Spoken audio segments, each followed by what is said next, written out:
Di sebuah kerajaan kecil di Italia, hiduplah seorang pangeran muda bernama Lorenzo. Sejak kecil, Lorenzo dikenal sebagai pemimpin yang bijak, namun penuh kegelisahan.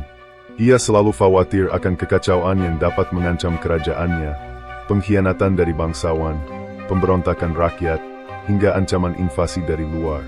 Suatu hari, Lorenzo menerima sebuah buku kecil dari seorang penasehat tua yang dihormatinya. Buku itu berjudul Meditasi Sang Stoik. Sang penasehat berkata, "Pangeranku, seorang pemimpin besar tidak hanya membutuhkan kekuatan, tetapi juga pengendalian atas jiwanya sendiri."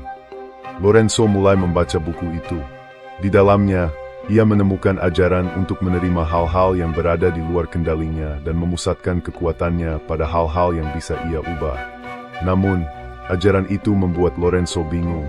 Ia bertanya-tanya, apakah seorang pemimpin bisa sepenuhnya tunduk pada ketenangan batin sementara dunia di sekitarnya penuh intrik dan perebutan kekuasaan? Dalam pencariannya akan makna, Lorenzo memanggil seorang cendekiawan dari Firenze, seorang pria yang bijaksana namun berlidah tajam, Niccolò Machiavelli. Ketika Lorenzo bertanya tentang bagaimana seorang pemimpin dapat memadukan ajaran stoik dengan realitas politik, Machiavelli tersenyum dan berkata, "Seorang pemimpin yang hanya fokus pada kedamaian batinnya adalah pemimpin yang akan kehilangan tahtanya. Namun, seorang pemimpin yang memanfaatkan ketenangan untuk menilai situasi dengan jernih dan bertindak dengan perhitungan akan menjadi pangeran yang tak tergoyahkan." Machiavelli melanjutkan, "Stokisme itu baik, tetapi hanya sejauh itu menjadi alat untuk memperkuat jiwamu dalam menghadapi kekacauan. Jangan pasrah pada takdir, tetapi gunakan akalmu untuk membentuk takdir. Tidak semua hal berada di luar kendali kita, Lorenzo. Pilihlah pertempuranmu, dan bertindaklah dengan keberanian. Tetapi saat hasil telah ditentukan, terimalah tanpa ragu." Lorenzo merenungi kata-kata itu dan mulai mempraktikkan ajaran stoik dengan cara yang berbeda. Ia tetap menjaga ketenangan dalam hatinya, tetapi tidak membiarkan dirinya lumpuh oleh rasa puas diri. Ketika pemberontakan pecah di wilayah utara kerajaannya, ia bertindak cepat dan tegas, menggunakan strategi yang matang. Setelah kemenangan diraihnya, ia tidak menyombongkan diri, tetapi juga tidak menyesali keputusan-keputusan sulit yang diambilnya. Dari hari itu, Lorenzo dikenal sebagai pangeran yang tak tergoyahkan. Ia adalah simbol kekuatan dan ketenangan, seseorang yang tahu kapan harus bertindak, kapan harus menerima, dan kapan harus menyerahkan segalanya pada waktu. Dan dalam kenangan rakyatnya, ia menjadi cerminan ajaran Machiavelli yang terselubung stokisme, bahwa pemimpin yang hebat tidak hanya tenang dalam badai, tetapi juga pandai mengarahkan badai sesuai kehendaknya. Lorenzo, yang kini dijuluki pangeran yang tak tergoyahkan, mulai menarik perhatian para pemimpin kerajaan lain. Mereka bertanya-tanya bagaimana seorang pemimpin muda bisa memimpin dengan ketenangan dan kebijaksanaan yang luar biasa di tengah ancaman dan intrik yang tak henti-hentinya. Suatu malam, saat Lorenzo duduk di balkon istananya, ia memandangi bintang-bintang di langit. Di sisinya, Niccolò Machiavelli berdiri dengan sebuah gulungan di tangannya. "Apa yang kau pikirkan, Niccolò?" tanya Lorenzo. "Saya merenungkan, Pangeran, bagaimana Anda telah mengambil pelajaran yang seringkali diabaikan oleh mereka yang berkuasa," jawab Machiavelli. "Kebanyakan penguasa terjebak antara ketakutan akan kehilangan dan hasrat untuk menang. Anda, di sisi lain, telah menemukan cara untuk melampaui keduanya. Anda melihat kekuasaan sebagai alat, bukan tujuan. Ini jarang terjadi." Lorenzo tersenyum samar. "Namun, bukankah itu juga berbahaya, Niccolò? Ketika aku terlalu tenang, musuh bisa menganggapku lemah. Ketika aku bertindak tegas, rakyat bisa menyebutku kejam." Machiavelli mengangguk, lalu membentangkan gulungan di tangannya. "Pangeranku, itulah seni kepemimpinan. Anda harus menjadi singa untuk menakut-nakuti serigala, tetapi juga menjadi rubah untuk menghindari jebakan. Ketika tenang, pastikan ketenanganmu seperti permukaan air yang menyembunyikan kedalaman yang tak terduga.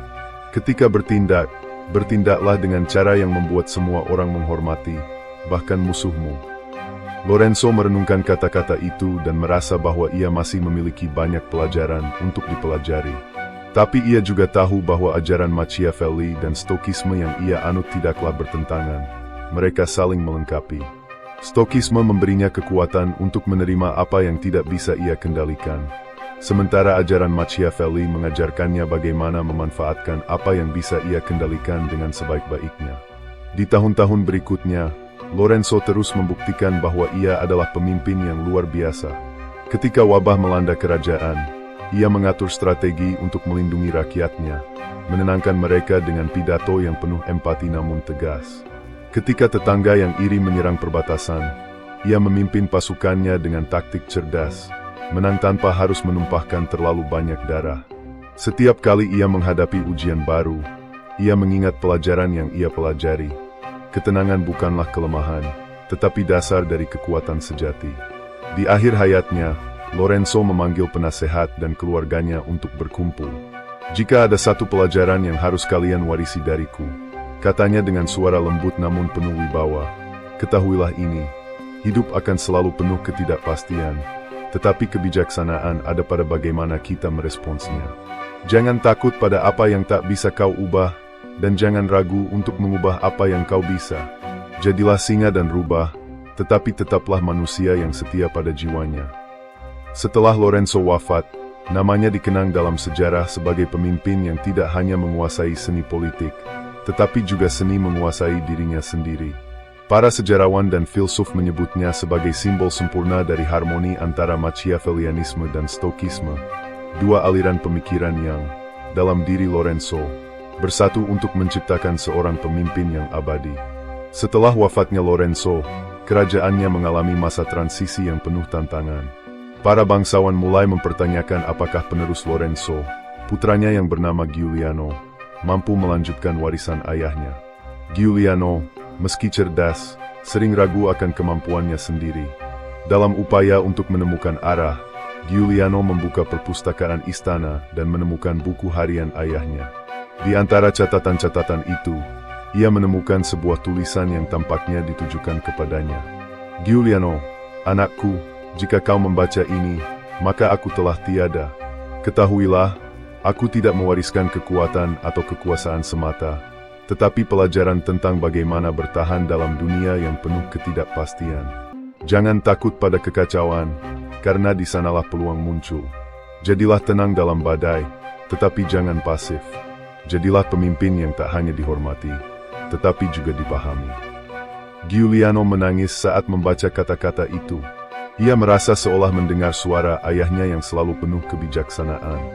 Dalam pencariannya untuk memahami lebih dalam filosofi ayahnya, Giuliano memanggil para penasihat, termasuk seorang filsuf tua yang pernah bekerja dengan Lorenzo. Filsuf itu, seorang mantan murid Machiavelli bernama Vittorio, memperingatkan Giuliano bahwa kerajaannya kini berada di ambang kehancuran. Para tetangga mulai memperlihatkan ambisi untuk mengambil alih wilayah-wilayah penting, dan rakyat mulai gelisah akibat pajak yang tinggi. "Lalu apa yang harus aku lakukan?" tanya Giuliano. Vittorio menatapnya tajam. "Lakukan seperti ayahmu. Tenangkan hatimu terlebih dahulu. Terima bahwa kau tidak bisa menyenangkan semua orang. Tetapi jangan pernah kehilangan kendali atas pilihanmu. Lihatlah ketidakpastian ini sebagai medan untuk menunjukkan siapa dirimu." Giuliano memutuskan untuk bertindak. Dengan bimbingan Vittorio, ia mengadopsi kombinasi dari kebijaksanaan Stoik dan strategi Machiavelli. Ia memulai dengan mengunjungi desa-desa miskin dan berbicara langsung dengan rakyatnya. Ia meminta pendapat mereka, mendengarkan keluhan mereka, dan menunjukkan bahwa ia peduli. Pada saat yang sama, ia memperkuat aliansi diplomatik dengan kerajaan tetangga. Giuliano memahami bahwa kepercayaan tidak selalu cukup. Ia harus membuat musuh-musuhnya berpikir dua kali sebelum menyerang. Ia mengatur pertahanan strategis di perbatasan, bukan untuk menyerang, tetapi untuk menunjukkan bahwa kerajaannya siap jika diperlukan. Ketika sebuah krisis besar muncul, sebuah konspirasi dari dalam istana yang berusaha menggulingkannya, Giuliano menggunakan kebijaksanaan yang diwariskan oleh ayahnya. Ia memecahkan konflik tersebut tanpa kekerasan, tetapi dengan ketegasan yang membuat para pengkhianat gentar. Akhirnya, Giuliano berhasil mempertahankan kerajaannya.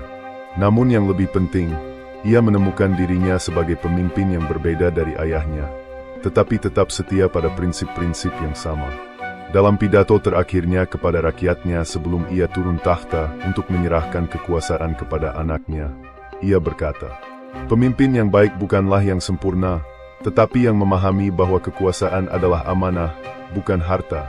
Dunia ini penuh badai, tetapi ketahuilah, badai tidak menghancurkan mereka yang tahu cara berlayar. Itulah yang ayahku ajarkan, dan itulah yang kini aku wariskan kepada kalian." Setelah masa pemerintahannya, Giuliano dikenang sebagai Pangeran Kebangkitan, seorang pemimpin yang, seperti ayahnya, memahami bahwa kekuatan sejati datang dari harmoni antara ketenangan batin dan kecerdasan dalam bertindak. Warisan Lorenzo pun hidup melalui anaknya, dan kerajaannya terus bertahan dalam sejarah sebagai contoh kebijaksanaan dan kepemimpinan yang tak tergoyahkan.